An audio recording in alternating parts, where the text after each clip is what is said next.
Abra a sua Bíblia em Lucas, no capítulo 7. Louvado seja Deus. Deus tem uma palavra para o nosso coração, meu irmão. Eu tenho certeza que Deus tem algo muito precioso a entregar para nós nessa manhã, porque essa palavra tem ardido no meu coração, o Espírito Santo tem confirmado isso comigo, e eu tenho certeza que Deus vai falar conosco. Já tem falado através de louvores, já tenho sentido a presença dele nesse lugar. Se você tem sentido a presença dele, dá uma glória a Deus aí, meu irmão. Glória a Deus, Deus está aqui, a presença dele é real no nosso meio. Como é bom esse ambiente aonde Deus está, aonde nós sentimos a presença dele, aonde ele vem, nós tiramos um tempo para adorá-lo e receber uma palavra que fortalece o nosso coração, que nos enche de alegria, que a gente não consegue segurar as lágrimas diante da presença de um Deus todo poderoso como esse que nós servimos. Como é bom este lugar, louvado seja Deus. Lucas capítulo 7, a partir do versículo 11, eu vou ler, você me acompanha, por favor. Eu vou pedir para vocês repetirem algumas palavras. Logo depois, Jesus foi, diga foi, a cidade chamada Naim, e com ele ia muitos dos seus discípulos, diga seus discípulos, e uma grande multidão, por favor.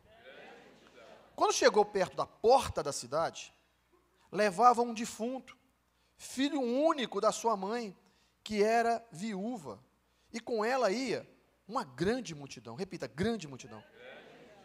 Vendo o Senhor, sentiu-se grande compaixão dela, diga compaixão. E disse, não chores. Chegando-se, tocou, diga tocou, o esquife, e parando os que levavam, disse, jovem, a ti te digo, levanta-te. E o defunto assentou-se, e começou a falar, e Jesus o entregou à mãe dele. De todos se apoderou o temor, e glorificavam a Deus, dizendo, um grande profeta se levantou entre nós, e Deus visitou o seu povo. Feche seus olhos para uma palavra de oração. Soberano Deus, Pai de nosso amado e Salvador Jesus Cristo, louvado e engrandecido seja o teu nome, Pai. Obrigado, Senhor Deus, pela tua bendita e gloriosa palavra, que nós temos a convicção, Senhor Deus, que falará de uma forma poderosa conosco nesta manhã, Pai.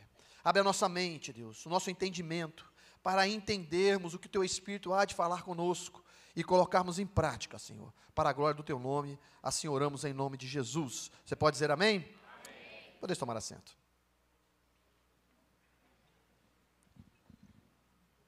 O texto que nós lemos relata que Jesus estava em Cafarnaum. E a Bíblia diz que, saindo de lá, dirigiu-se à cidade de Naim. Naim estava a cerca de 40 quilômetros de Cafarnaum. E é interessante a gente observar um texto curto, mas tão rico. E é interessante nós observarmos que a expressão que o Lucas inicia, ele fala logo depois disso. O que é o depois disso? Depois de Jesus curar um servo de um centurião na cidade de Cafarnaum. Onde Jesus passava, milagres aconteciam. E Jesus estava ali naquela cidade, e Jesus admirou com a fé deste homem, desse centurião. O centurião era um homem que cuidava de 100 ou mais, entre 100 e 200 soldados do Império Romano. Ele era um oficial do Império Romano. E um servo que ele gostava muito, ficou doente. A Bíblia fala que ele pediu para alguns líderes da igreja ir lá, interceder Jesus, para que Jesus fosse lá curar o seu servo. E aí esses líderes chegaram e falaram, Jesus, vai lá, esse cara é gente boa. Ele construiu uma sinagoga para nós, ele não é judeu, mas ele ama o nosso povo. E Jesus falou assim, tá bom, eu vou. Jesus foi até a casa dele. Quando Jesus está a caminho, e ele percebe que Jesus está chegando até a sua casa, ele manda algum dos seus amigos irem até lá e falar assim, não precisa falar para Jesus vir na minha casa, eu não sou digno de que ele entre na minha casa. E falou assim, diga que ele diga uma palavra, uma ordem no mundo espiritual, para que o meu servo seja curado, porque eu sou um homem que estou debaixo de ordem e sobre ordem. Então, se os meus superiores digam para mim, faça isso, eu faço. E se os meus inferiores, eu digo para eles, façam, eles fazem. Então, só preciso que Jesus diga algo, para que o meu servo. E Jesus ficou admirado daquele homem dizer isso. Jesus falou assim, nossa, Olha, sensacional. E aquele servo ficou curado. Então, o Lucas, além de narrar esse fato, no começo do capítulo 7, ele reforça no início do versículo 11 que nós lemos. Logo depois disso. Mas é interessante que ele fala assim, logo depois disso, Jesus foi. A gente precisa pensar nisso. Nem todas as vezes Jesus vai. Nem todas as vezes. Existem momentos que ele não foi e ficou. Que esperou alguém se reagir, esperou alguém vir até ele, como o caso que nós acabamos de falar. Esperou alguém chegar e falar assim, Senhor, venha ajudar. Como foi o caso que nós acabamos de relatar, dos anciões que foram até Jesus. Mas neste caso que nós lemos, do 11 em diante, inicia falando assim, e nesse caso Jesus foi. Tem circunstâncias que ele fala, vem. Mas tem nesse caso, ele está dizendo, estou indo. Ninguém falou para ele ir, ele falou assim, estou indo. Ele tem um momento que ele vai dizer assim, quem tem sede de mim, venha e beba. Mas às vezes ele pode dizer, como disse ao centurião de Cafarnaum, nesse caso aqui, eu vou à sua casa. Às vezes ele vai dizer, como disse para Zaqueu, rapaz, desça dessa árvore, porque eu estou indo na sua casa. Só que nesta vez aqui, ele está dizendo, eu estou indo. E ele foi. E eu quero muito iniciar essa mensagem liberando a palavra sobre a sua vida nessa manhã. Eu quero dizer para você, Jesus vai, irmão. Ele vai agir, ele está indo porque ele é o Senhor da sua história. Se você quer, diga amém. Nesse caso, Jesus vai. E ele está indo para onde? Para uma cidade. Jesus não se movia aleatoriamente. Jesus só se move de forma proposital. Ele estava indo para uma cidade. E que cidade? Para Naim. Fazer o que em Naim? Vai fazer aquilo que mesma coisa que ele foi fazer quando ele foi em Betânia. Chegando em Betânia, ele foi lá para ressuscitar Lázaro. E ele estava indo para Naim, porque aonde ele vai para se encontrar com a morte, ele vai lá para destronar a morte e manifestar a vida. Do mesmo jeito que ele falou assim, eu estou indo ressuscitar Lázaro, ele falou assim, eu estou indo a Naim. Ninguém entendeu, mas ele já sabia. Eu estou indo a Naim. E o texto que nós acabamos de ler, inicia-se fazendo uma observação que chama muito a minha atenção. A Bíblia diz que Jesus estava indo para esse trajeto. Ele estava indo acompanhado. E quando ele vai, chegando lá, ele encontra com aquela mãe, que estava indo novamente para o caminho do cemitério. Enterrar o seu único filho. Mas ela também estava acompanhada. Jesus não estava indo sozinho. Encontra com a mulher a caminho do cemitério, que também não estava sozinha. Ambos estavam acompanhados. Com aquela mulher havia um grupo, diga um grupo. E com Jesus havia dois grupos. Nós lemos que Jesus havia dois grupos, eu vou repetir para que talvez passou desapercebido e você não prestou atenção. Logo no versículo 11 vai dizer assim, e com ele iam muitos dos seus discípulos, um grupo, e uma grande multidão, segundo grupo. Com aquela mulher, a Bíblia diz que ia uma grande multidão, e com Jesus ia muitos dos seus discípulos e uma grande multidão. Então você percebe aqui que Jesus estava acompanhado de discípulos e de multidão. Eu quero dizer para você que agora vai apertar um pouquinho. Dá uma olhadinha para o seu vizinho, vê se ele tem cara de discípulo ou de multidão aí. Dá uma olhadinha para a cara dele assim, não fala nada não, porque pode dar ruim. São grupos distintos. Esse grupo acompanhava Jesus, apesar de eles terem coisas em comum. Eles estavam na mesma viagem que Jesus estava. Os dois estavam falando sobre Jesus, mas seus propósitos eram totalmente diferentes um do outro. Escute isso que eu vou dizer agora. Discípulo, meu irmão, é diferente de multidão. Muito diferente de multidão. Apesar de estar ali todos acompanhando Jesus, todos falando sobre Jesus, mas propósitos extremamente diferentes entre um e entre outros. Porque o discípulo é aquele que se compromete. A multidão apenas admira. Vai apertar, viu, irmão? O discípulo segue Jesus, a multidão apenas o acompanha. O discípulo está perto, a multidão está um pouco mais distante.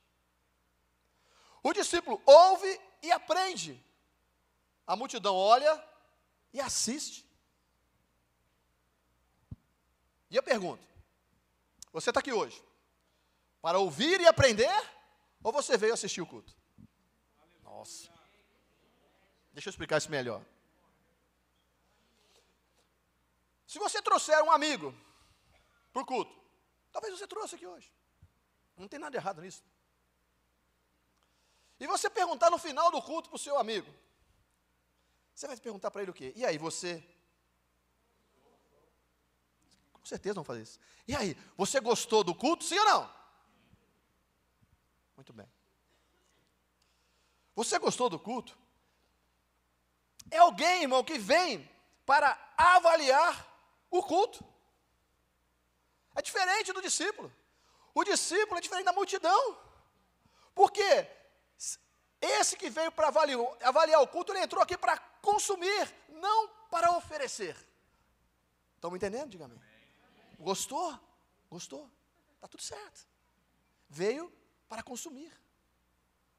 Mas discípulo, irmão, vem para oferecer o melhor culto que ele possa dar ao seu Deus. Eu vim aqui para oferecer glória, eu vim aqui para oferecer adoração, eu vim aqui para oferecer gratidão por tudo que ele é para mim. Se você veio também, diga amém. Dá uma glória a Deus aí se você veio.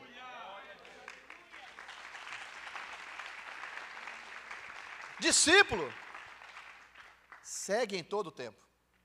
Multidão apenas quando é conveniente. Discípulo segue por causa de Jesus. A multidão o acompanha por causa dos milagres. Isso é tão nítido que João capítulo 6, versículo 26, a Bíblia vai dizer que Jesus, após ele alimentar uma grande multidão, ele atravessa para o outro lado do mar. E aquela multidão que havia sido alimentada por ele no dia anterior, procura ele ali, não achou, pergunta, vai para lá e pega, todo mundo vai para lá também. E quando chegam lá naquela cidade, do outro lado do mar, versículo 16 vai dizer assim, Jesus respondeu, na verdade é que vocês estão me procurando, não porque viram sinais milagrosos, e se admiraram com isso, e reconheceram que eu sou o Filho de Deus, não, vocês estão me procurando porque vocês comeram pães e ficaram satisfeitos. Resumindo, eu estou falando assim, vocês estão procurando para encher a barriga, vocês estão procurando porque vocês querem alimentar a carne, é por isso que vocês vieram atrás de mim. Diferente, discípulo e multidão. Discípulos seguem porque foram chamados por ele, a multidão o acompanha por causa da fama dele. Discípulos o adoram, multidão faz apenas barulho. Ambos frequentam igrejas. Alguns querem compromisso, outros apenas favor. Alguns permanecem perto de Jesus, independente de milagres. Outros irão embora, tão logo recebam o milagre que vieram buscar. Nós sempre vamos estar diante de duas multidões. Mas nós precisamos, em nome de Jesus, estabelecer um compromisso com Jesus, de que queremos ser seus discípulos. Discípulo é aluno que aprende ao modelo do seu mestre. Igreja de Jesus não foi chamada para ser multidão, meu irmão, porque multidão é a mesma que aplaudiu Jesus tantas vezes. Aplaudir Jesus, por exemplo, em João 12, quando Jesus vinha entrando no burrinho, entrando na cidade de Jerusalém, aplaudiam, colocavam tapete, jogavam galhos, e diziam assim, Hosana, Hosanas é o que vem, no nome do Senhor, o rei de Israel. Mas essa mesma multidão, pouco tempo depois, em João 19, diante de Pilatos, está dizendo: mata-o, mata-o, crucifica-o, crucifica-o. É a mesma multidão. Diga assim: eu sou discípulo de Jesus. Mais uma vez, eu sou um discípulo de Jesus. Glória a Deus por isso, irmãos. Seja alguém apaixonado por Jesus. É aquele hino que eu adoro, não por o que ele faz, mas pelo que ele é. Porque se ele fizer, ele é meu Deus.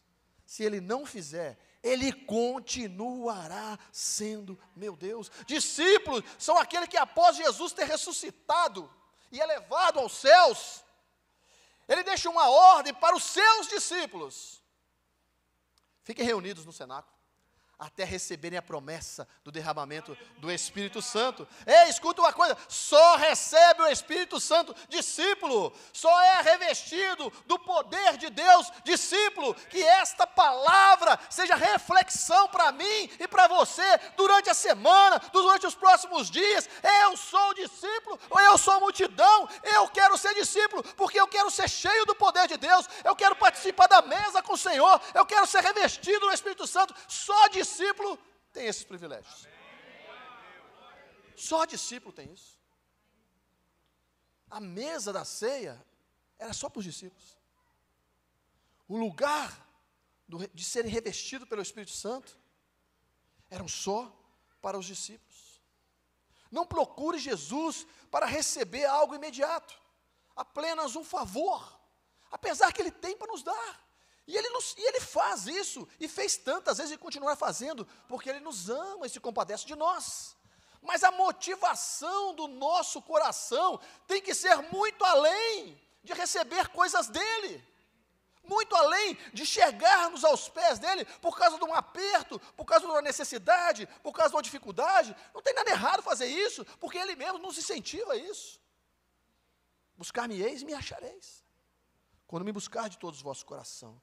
Jesus tem todo o poder, diga todo.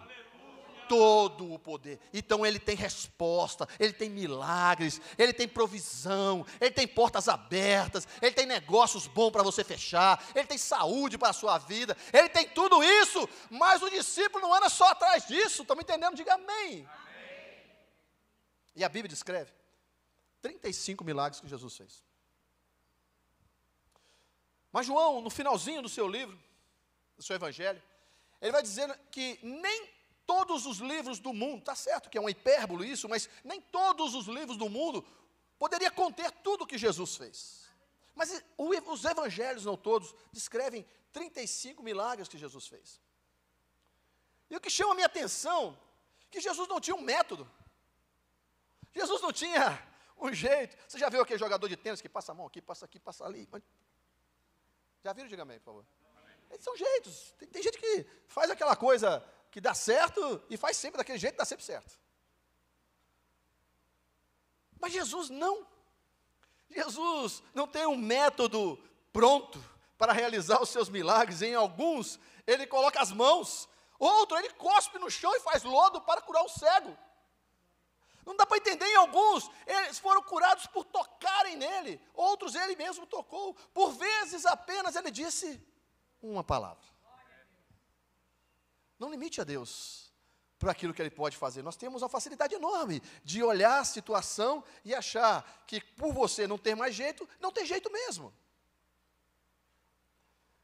Eu gosto muito de analisar a história quando José está no calabouço por anos. Pensa bem nisso, irmãos. Amanhecer naquela situação mais um dia.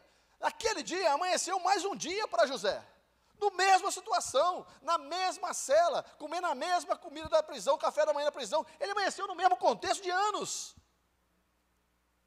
Mas aquela noite, José foi dormir no palácio real, irmãos. Não tem preliminares para Deus, não existe etapas para Deus. Quando Ele quer fazer, Ele faz e pronto. Entenda bem, não é porque você entrou aqui e você está passando anos em prisão, que Jesus não tem a capacidade e o poder para reverter essa situação sua do dia para a noite. Você crê? Diga amém. É assim, Jesus não tem preliminares. Eu gosto muito de ver isso, porque isso motiva a minha fé, dizendo assim, está ruim, mas daqui a pouco vai ficar bom. Está complicado, mas daqui a pouco pode mudar. Porque Ele tem o poder para isso. Eu não sei como, mas Ele sabe. Eu não sei como fazê-lo, mas Ele sabe. Por quê? Porque o poder está nele. Em alguns casos Ele perguntou, o que queres que eu te faça? Outros casos, Ele não perguntou nada. 35 milagres. Desses 35, 3 vezes Jesus encontrou com a morte. 3 vezes. E cada uma Ele agiu de um jeito. Lucas 8 vai dizer que Jesus, a filha de Jairo, fica doente, aquela menina, uma filha única de 12 anos. Aquela menina fica doente, Jairo era um homem importante. Jairo era o chefe da sinagoga. E aquele homem desce do seu pedestal, desce da sua condição da sociedade. Entendo que os filisteus tinham bronca de Jesus, estavam conspirando para matá-lo. E Jairo abre mão disso por causa da sua família e vai até Jesus e chega lá e fala assim: Jesus, vem para minha casa me ajudar. Minha filha está doente. Da casa de Jairo até onde Jesus estava, que Jesus acaba de chegar, digamos que no porto de Cafarnaum, uns 2 quilômetros. E nesse decorrer dele chegar até lá, Jesus cura aquela mulher, ou melhor, aquela mulher curada por tocar em Jesus, que tinha um fluxo de sangue. Mas Jairo foi pedir ajuda. A ressurreição de Lázaro, Marta e Maria mandaram alguém pedir ajuda. Mandaram ajuda para alguém, um recado, um mensageiro. Olha, vai lá onde Jesus está e fala para ele, olha, o seu amigo, a quem você ama, está doente. Mas neste caso,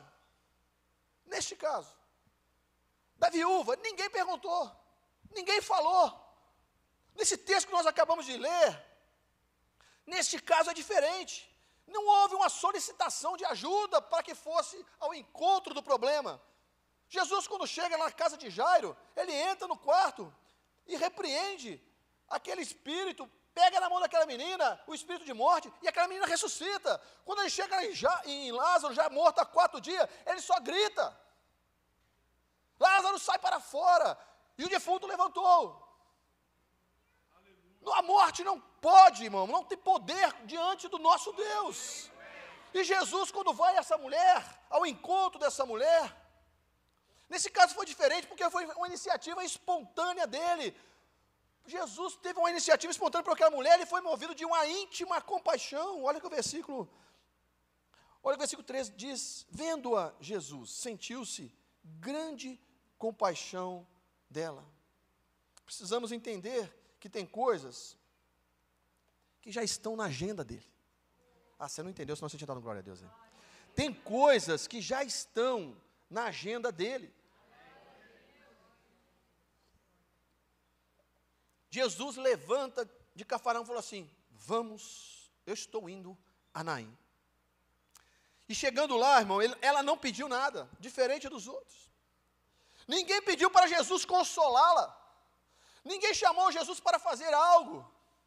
Era uma situação triste, mas aquele dia ele marcou um encontro com aquela mulher, na porta daquela cidade, e ele marcou um encontro com você aqui hoje, mesmo que você não esteja entendendo nada, mesmo que você tenha desistido de tudo, ele marcou um encontro com você aqui hoje, estava na agenda dele. Você precisa entender que Jesus nunca é pego de surpresa, nunca, em todas as situações, ele já sabia o que ia fazer. Ele não faz nada de improviso. Eu gosto muito disso, porque isso enriquece a minha fé. Para você, pode parecer que não tem mais jeito, que acabou, que é o fim. Mas Ele sabe muito bem o que vai fazer por você hoje. Certa ocasião, em João 6, havia uma multidão, como eu disse, faminta. Entenda isso. Uma multidão faminta, veio até Jesus.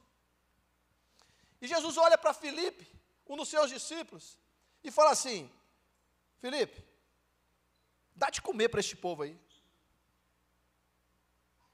E Filipe falou assim, Senhor, mais ou menos 15 mil pessoas, nem 200 denários seria 200 dias de trabalho de alguém, de um homem, nem 200 denários seria suficiente para dar um pedacinho de pão para cada uma dessas pessoas. Mas olha que interessante, por que Jesus fez isso? João 6,5 vai dizer assim, ó, Jesus logo viu uma grande multidão que vinha com ele, que vinha ao seu encontro. Voltando-se para Filipe, perguntou, onde podemos comprar pão para alimentar toda essa gente? Olha o versículo 6 que diz, disse isso, ou seja, perguntou isso para Filipe, para pô-lo à prova, porque sabia muito bem o que ele ia fazer. Jesus sabia muito bem o que ele ia fazer, ele sabe o que fazer. Ele não é pego de surpresa, não foi de repente que ele chegou e viu aquela multidão chegando, e agora, o que eu faço? Meu Deus, despede esse povo, manda embora. Não, ele sabia muito bem o que fazer, ele só olhou para o Filipe e falou assim, rapaz, dá de comer para esse povo aí. Ele olhou assim e falou, rapaz. Aí chega o André, Senhor, olha, o André já mais pertinho, falou, lá, correu lá, falou, Senhor, eu consegui 2 peixinhos, 5 pãezinhos aqui. Mas o que é isso para tanta gente? Filipe estava vendo o tamanho do problema. E André estava vendo a escassez da provisão. Mas Jesus já sabia o que ele ia fazer. Olha, meu irmão, ele sabia o que ia fazer quando propositalmente ele chega na cidade de Jerusalém, que tinha 12 portas, e ele entra por uma porta chamada Porta das Ovelhas. Ele sabia porque ele estava fazendo aquele caminho, ele sabia porque ele estava entrando naquela porta, porque chegando ali, ele ia encontrar um homem que há 38 anos estava olhando para um poço, e nada fazia com que aquele homem ficasse curado, porque quando aquelas águas eram agitadas, alguém tinha que entrar primeiro, ele nunca era o primeiro a entrar. Jesus não passou ele por acaso. Quando ele olha aquele homem, ele sabia muito bem o que ele ia fazer. 38 anos, ele sabia o que ele ia fazer. Ele sabia fazer quando ele pede para chamar aquele homem cego, parado na beira da estrada de Jericó, gritando, filho de Davi, tem misericórdia de mim, filho de Davi, tem misericórdia de mim. Quando ele fala assim, chama ele, Jesus, você sabia o que Jesus ia fazer com ele. Estão entendendo? Diga amém. Jesus já sabia o que ia fazer, quando ele entra num barco com seus discípulos, atravessa o mar da Galileia, debaixo de uma tempestade, para do outro lado encontrar com um único homem na terra de Gadareno, um homem endemoniado, mas ele já sabia o que ele tinha para fazer naquele lugar, e nem mesmo a cruz foi surpresa para ele, porque ele mesmo disse, para esse momento, para esse fim, para esse propósito, eu vim. Então eu quero que você entenda, meu irmão, Jesus já sabe o que vai fazer com o teu problema, com essa angústia que está no teu peito, com essa dificuldade que você está enxergando, com essa situação que você só vê o problema, Jesus já sabe a solução, Jesus já sabe como resolver, parece que você já está levando para o cemitério, Jesus já sabe o que vai fazer com você aqui neste lugar, hoje, glória a Deus. Tudo que ele faz tem um propósito. Eu não estou entendendo o que está acontecendo isso. Jesus tem um propósito nisso. Eu não sei porque eu estou passando por isso. Jesus tem um propósito nisso.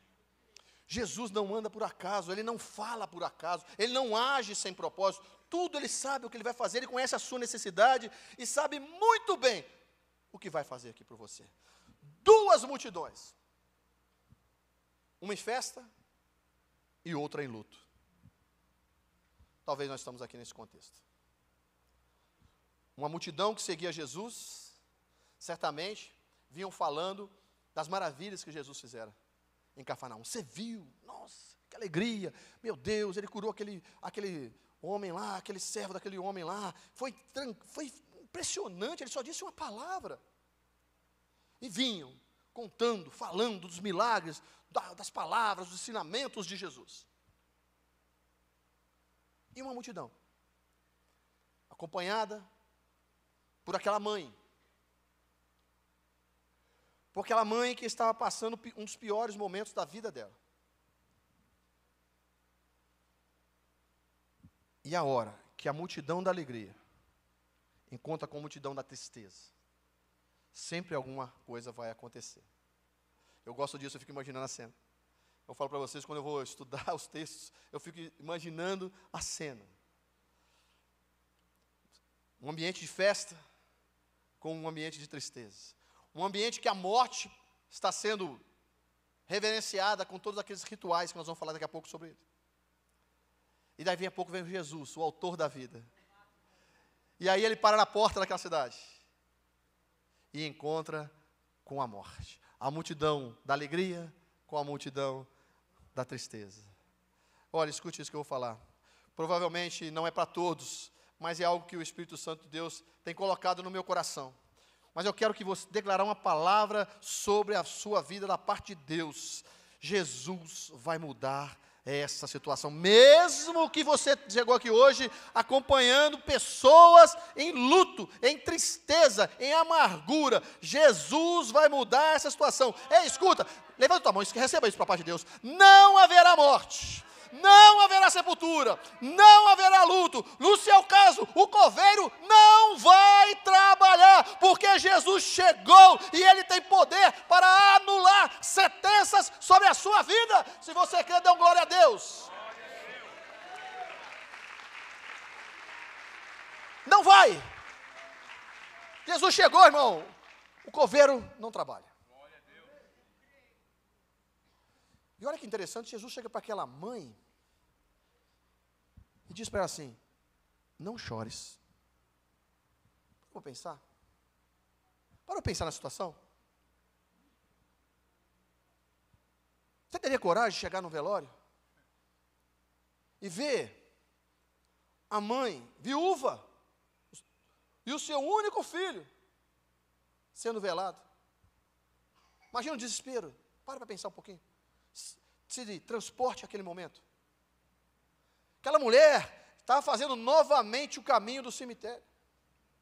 Aquela mulher já havia enterrado o marido dela, porque ela era viúva.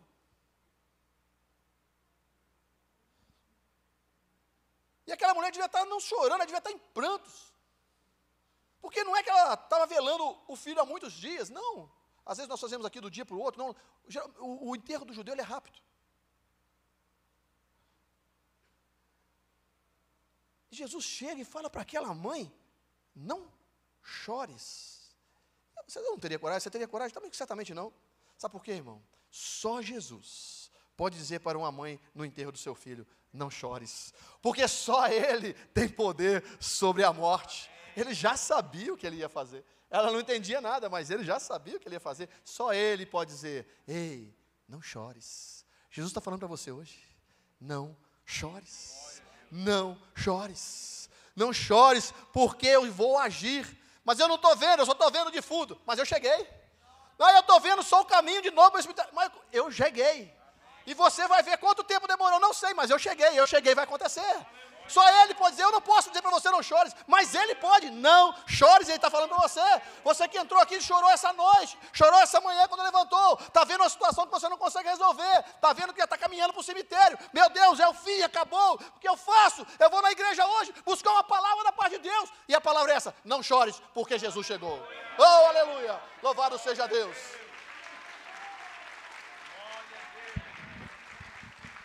Talvez pareça que Jesus está atrasado, mas Deus tarda, mas não falha, amém? Amém não, gente. Amém não, gente. Jesus não tarda e nem falha. Ele chega na hora certa, Ele chega no momento certo, Ele chega em cima da hora. Se Jesus chegasse um pouco antes, a mulher ainda estava para dentro da cidade. Se Jesus chegasse um pouco depois, a mulher já estava lá no cemitério.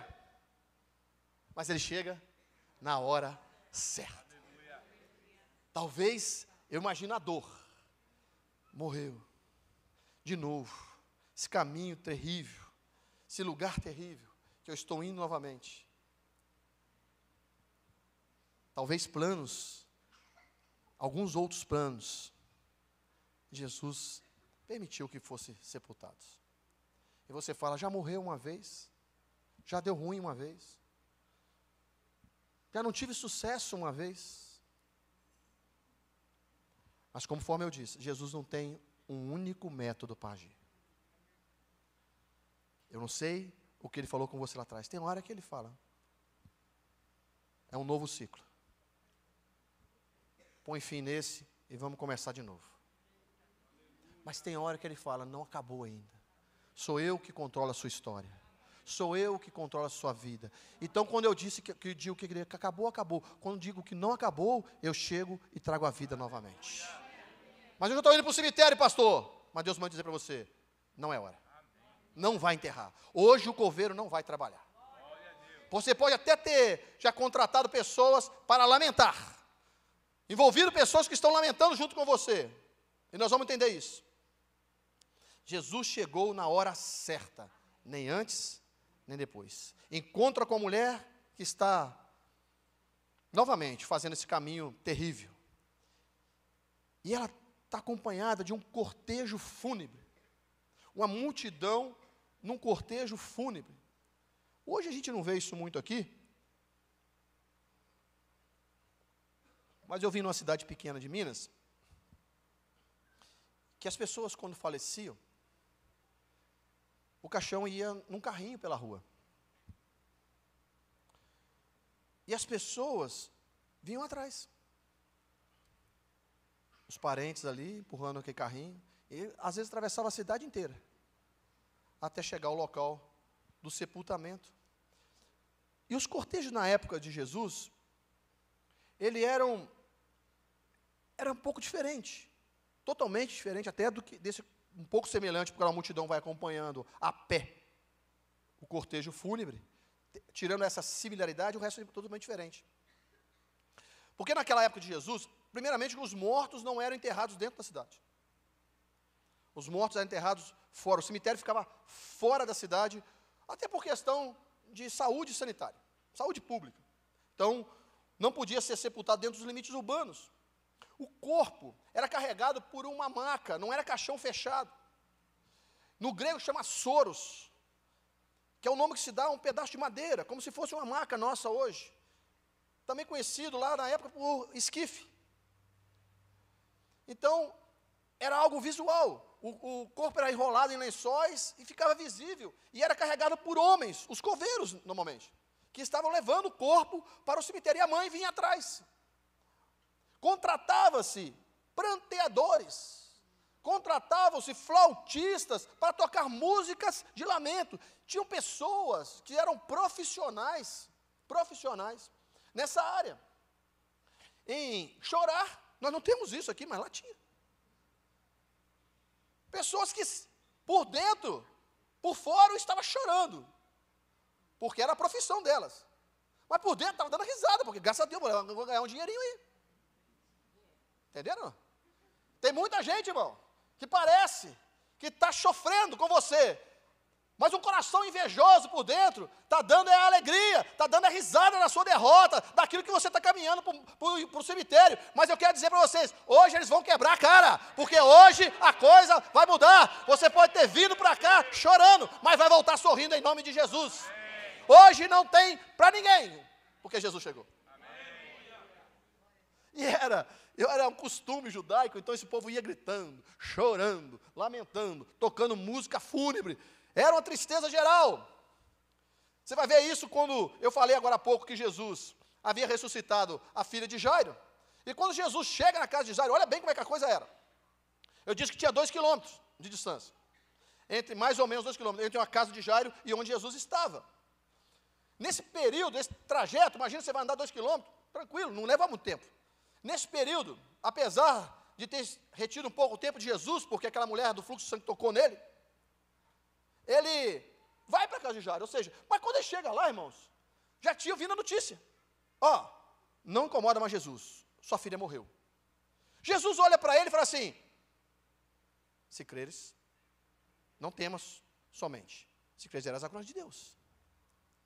Jesus falou isso para Maria, Jesus falou isso para Marta. E Jesus dá aquele incentivo para Jairo, não temas. E Jairo, apóstolo da fé, e vai junto. Quando Jesus chega lá, já estava lá, irmãos. Já estava lá o povo, os pranteadores, chorando. Olha bem isso, chorando. Parecia que estava sofrendo com aquela situação.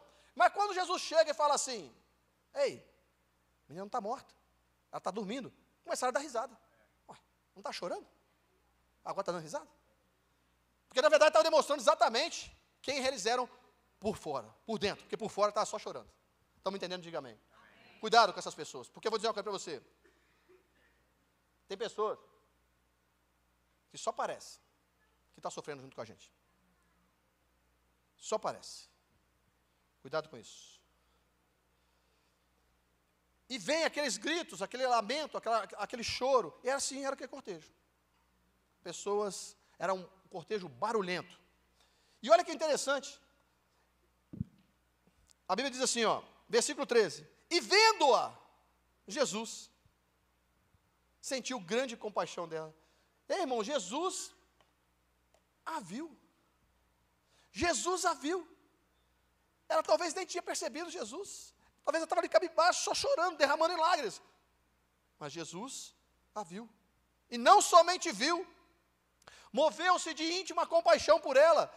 O Meneghel falou hoje sobre isso na Escola Bíblica Dominical. Se você não está acompanhando a Escola Dominical, abre aqui um parênteses. Venha, não perca. Venha aprender um pouco mais da Palavra de Deus. Fecha parênteses. Íntima compaixão é sofrer aquilo que o outro está sofrendo. Jesus era tão sim, tão humano nisso. E eu quero falar isso para você. Jesus não está a par do seu sofrimento. Quando Jesus vai ressuscitar Lázaro, ele chega lá, ele sabia que ele ia ressuscitar. Ele foi para isso. Estava tudo nos planos dele.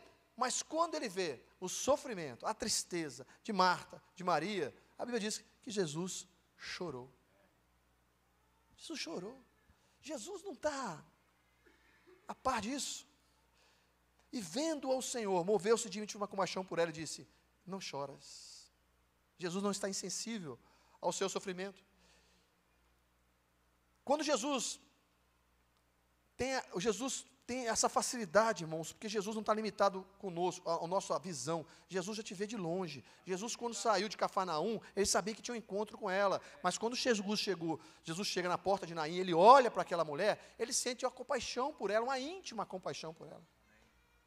E Jesus fala para ela, não chora, não é bom, eu fico triste ver você chorando. Foi isso que Jesus disse para Marta e Maria. Quando elas choraram, ele acabou chorando junto. Mas Jesus falou assim, eu não choro, senão eu vou acabar chorando também. Resumindo, é isso. E olha só, ele vê o seu sofrimento, ele não está insensível a isso. Em Marcos 6, mesmo de longe, os discípulos estavam atravessando o mar, e pegaram uma grande tempestade, mas a Bíblia diz que de longe Jesus os viu, e foi andando sobre o mar para socorrê-la. Vendo que fatigavam, foi ao encontro deles. Jesus, certa feita, entra numa sinagoga, e vê ali um homem. Ele viu o homem estava ali com a mão ressecada, uma mão desformada, desfigurada. E Jesus viu aquele homem na sinagoga. E Jesus chama ele, vem cá, estende suas mãos aí. Era sábado, pode curar, mas eu vou te curar aqui hoje mesmo, porque eu vi você. Eu vejo o seu problema, eu vejo a sua dificuldade, eu vejo a sua luta, eu vejo a sua enfermidade, eu vejo a sua dor. Eu não estou insensível a isso. Jesus está dizendo para você nessa manhã. Eu não estou insensível a isso. Uma mulher que andava encurvada 18 anos, Jesus a viu e curou-a. Entenda isso. Por que Jesus sensibilizou tanto para aquela mulher? Porque, irmãos, a morte daquele menino não significava somente a morte de um filho. Significava que ela era uma mulher sem futuro. Ela não tinha mais sustento financeiro. Ela não poderia mais ter uma posição social digna, como ela vinha vivendo, porque ela já tinha perdido o marido. E agora ela era sustentada pelo filho, e agora o filho morre. Aquela mulher estava sacramentada a pedir esmolas para o resto da vida. Ela fica vulnerável, abandonada. Imagina a forte carga emocional dessa mulher, daquele momento. A morte do filho dela não era só perda afetiva, era o fim de uma esperança de uma vida digna. E Jesus não apenas ressuscita o jovem, ele resgata a dignidade, o sustento e a esperança daquela mulher. Jesus faz uma obra completa. Porque às vezes, só nós sabemos o quanto estamos sofrendo, às vezes por causa de um problema. Só nós sabemos o quanto é dificultoso lidar com uma situação que tem muita importância para nós. Talvez um filho Você olha para a pessoa e é só mais um filho, uma mãe com um filho que está com problema com o filho, que está tendo dificuldade com o filho. É só mais um casal que está brigando. É só mais uma pessoa doente na família.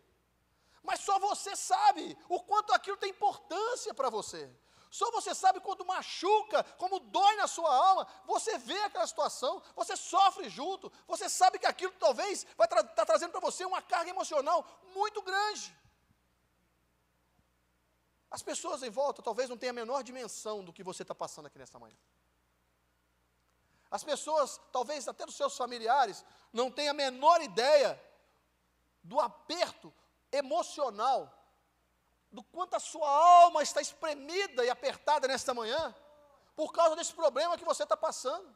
Talvez as pessoas venham e falem, é só mais um com problema, mas você, só você, sabe o quanto isso está te afetando, quanto isso está tirando o seu sono, quanto isso está tirando o seu apetite, quanto isso está tirando o seu humor, quanto isso tem te roubado a sua alegria, e você só chora, só você sabe. Mas eu quero dizer para você, que não é só você sabe, Jesus também sabe. Aleluia. Ele sabe, e Ele se compadece disso. Jesus, quando restaura aquele menino, a vida daquele menino, Ele restaura a dignidade também daquela família. Ele restaura a alegria daquela família. Ele restaura a condição social daquela família. Ele faz uma obra por completo. Glória a Jesus, aleluia.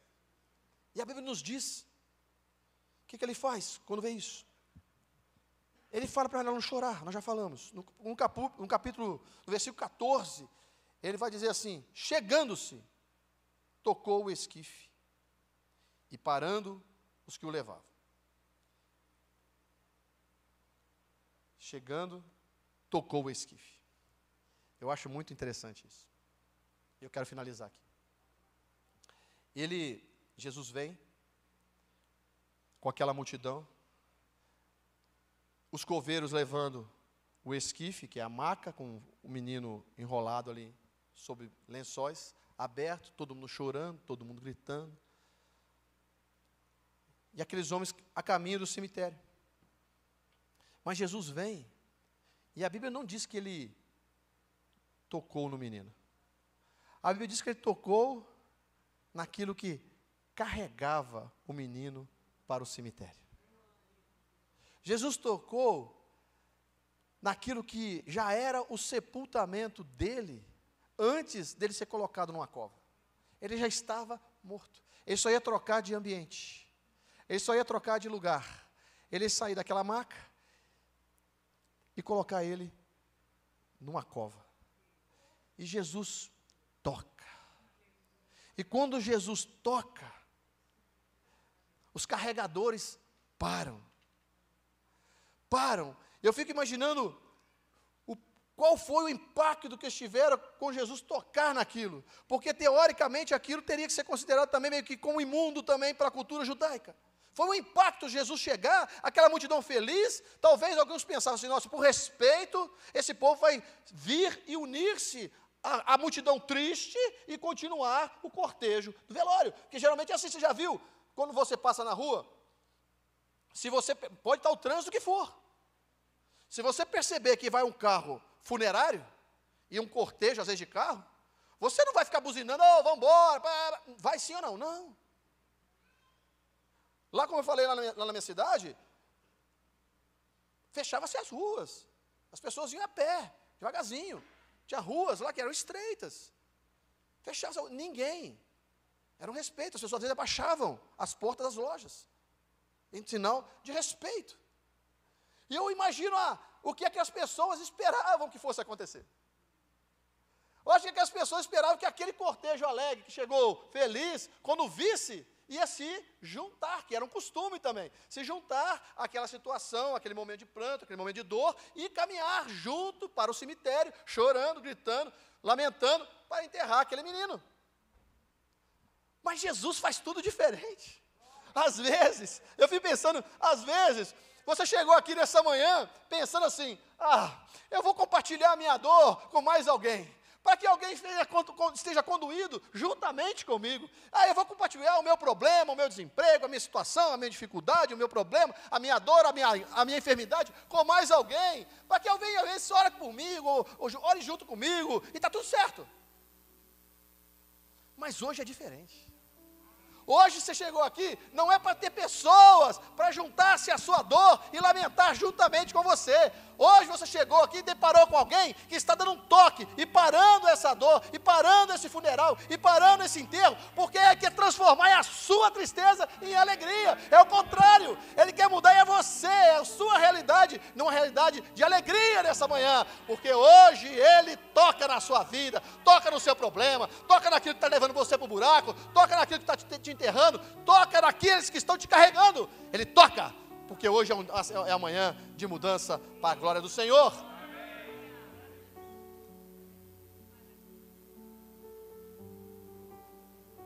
E eu quero pedir para o louvor subir. Eu quero ter um momento de oração com você. Nós vemos que Jesus tem o poder para restaurar tudo. Jesus tem o poder de fazer de várias formas e de várias maneiras. Jesus tem o poder para confrontar o maior dos nossos inimigos, que é a morte. A Bíblia diz que será o último inimigo a ser vencido. Mas Jesus já o venceu. Aleluia. Por isso que o apóstolo Paulo faz uma pergunta para a morte. Morte, aonde está o seu aguilhão? Aonde está a tua vitória, morte? Você que amedronta todos nós. Sabe o que é o aguilhão? Já viu aquela foice? Aquilo é o aguilhão da morte. Mas Paulo já enxergou a morte sem aquilo. Porque ele pergunta para ela: ei, morte, cadê o seu aguilhão? Ei, morte, cadê a sua vitória? Porque Jesus venceu a morte por todos nós, lá na cruz do Calvário. Então, você já entendeu? E essa palavra foi para acrescentar a sua fé, que não é porque já deu errado uma vez, que vai continuar dando errado sempre. Dessa vez, Jesus parou aquele enterro no meio do caminho. Pastor, eu já tive um problema no meu primeiro casamento. Pastor, eu já tive um problema com o filho. Pastor, eu já tive uma empresa que eu fechei. Pastor, eu já tive um negócio que não deu certo. Pastor, eu já tive uma situação que foi à falência. Pastor, eu já perdi o emprego. E estou já com um aviso breve do segundo. Escuta o que Deus está falando para você. Não é o caminho do fim, é o caminho que vai ter um encontro com Ele. E esse encontro com Ele vai mudar tudo isso. Vai mudar tudo isso, mas precisa de um ato. Deus nos trouxe aqui para nos desafiar um ato de fé nessa manhã. Eu convido você a se colocar em pé. Um ato de fé. O ato de fé é você ouvir que Deus falou com você, saber que o caminho que você está fazendo é um caminho de dor, e ninguém está aqui negando isso. Mas esse caminho de dor, ele pode ser interrompido, e a dor virá alegria, porque quando ele chega, tudo acontece. Mas é um ato de fé, você tem que crer nessa palavra, receber ela, tomar posse dela, e saber, hoje Deus está mudando a minha sentença. Hoje Deus está mudando. Eu não vou continuar nesse caminho do cemitério, eu vou voltar para trás em alegria. Eu vou voltar para dentro da cidade feliz, com meu filho na mão. A Bíblia diz que ele tocou, o menino sentou e começou a falar, e ele entregou para a mãe dele. Trouxe vida. Eu fico muito curioso, fico pensando o que aquele menino falou para Jesus.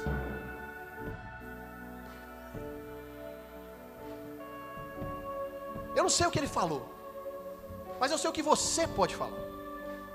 Às vezes você entrou aqui mudo, e antes de receber essa palavra, você não conseguia dar um glória a Deus.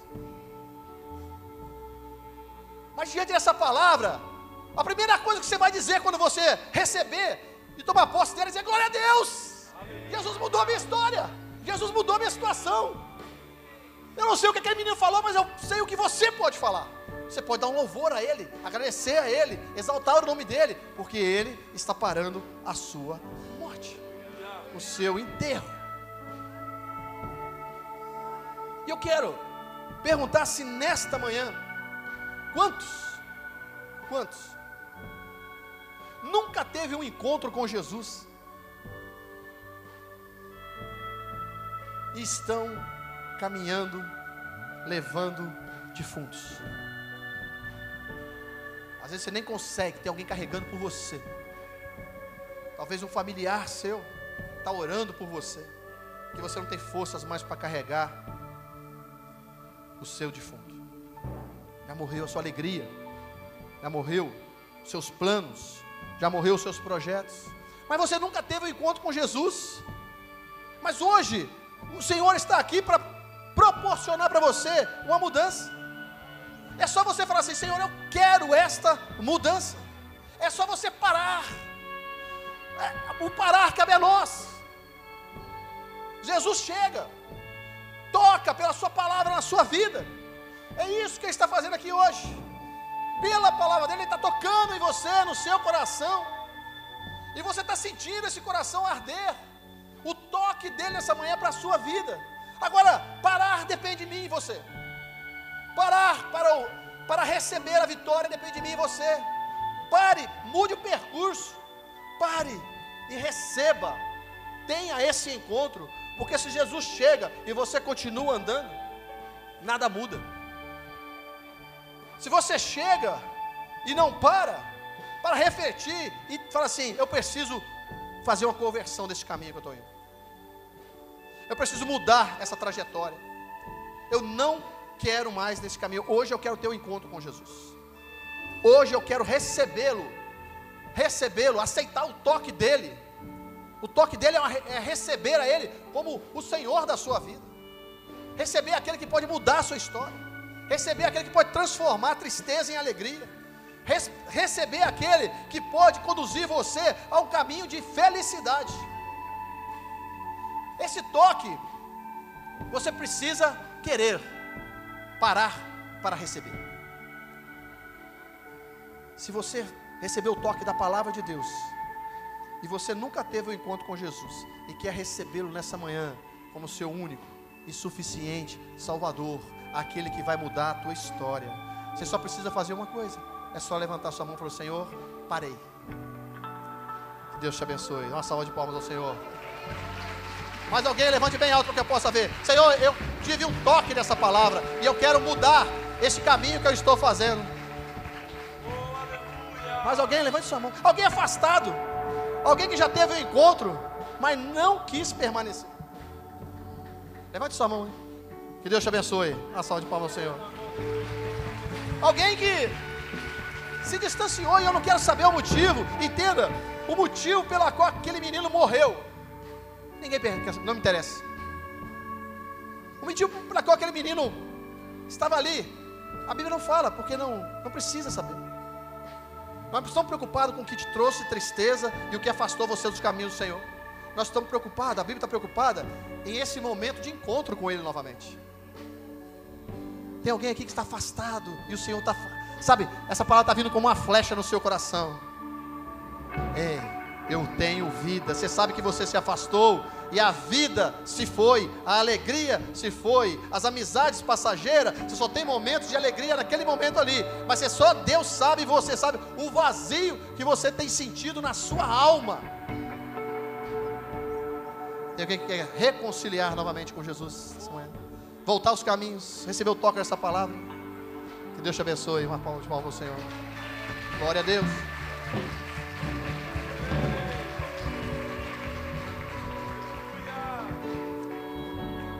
Mas Deus tem algo ainda para você, que sabe, que precisa de uma oração, para que você possa selar este momento. Senhor, obrigado porque essa palavra falou comigo.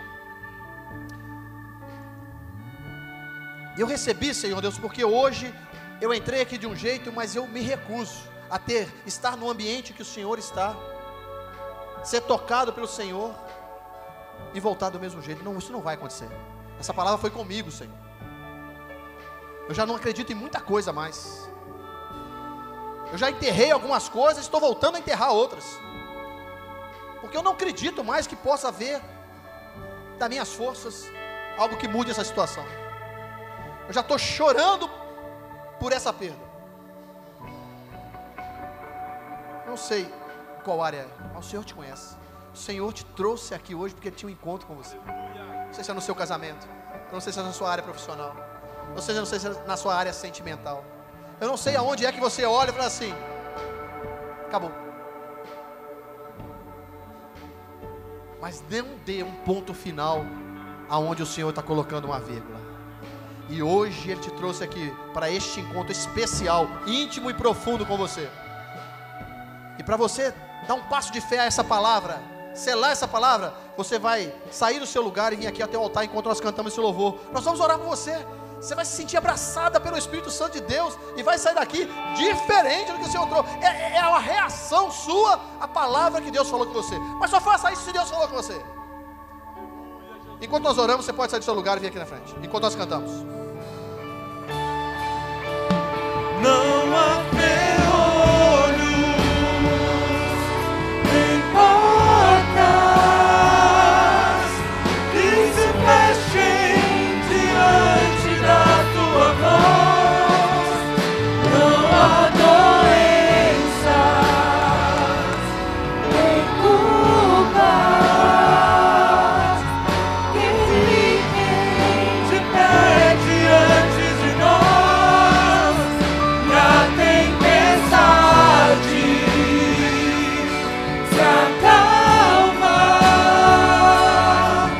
na voz daquele que tudo criou, pois sua palavra é pura, escudo para os que nele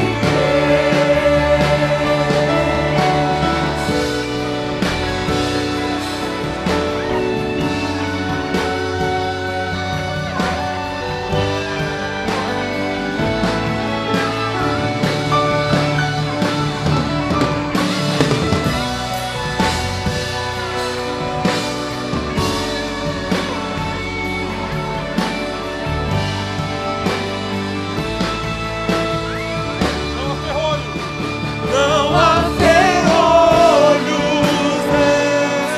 nem portas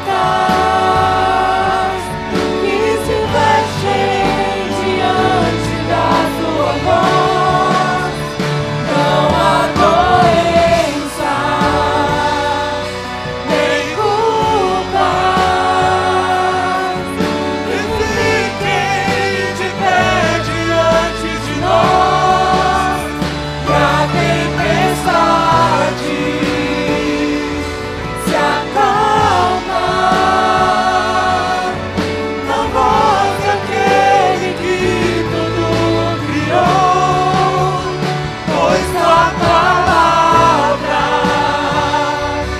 é pura,